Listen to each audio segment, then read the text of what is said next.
একটা কাক কালকে আমাদের বাসায় একটা ইঁদুর মারা গেছিল, তো সেটা ফালাইছে ময়লার ডাস্টবিনে।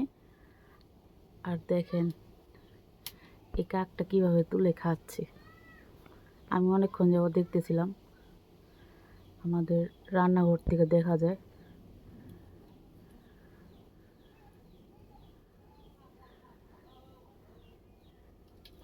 আমার দেখে ঘৃণা লাগতেছে, কেমনি খাইতেছে, ছিঁড়তে পারতেছে না, প্রচুর শক্তি খাটায় তারপর ছিঁড়া ছিঁড়া খাইতেছে।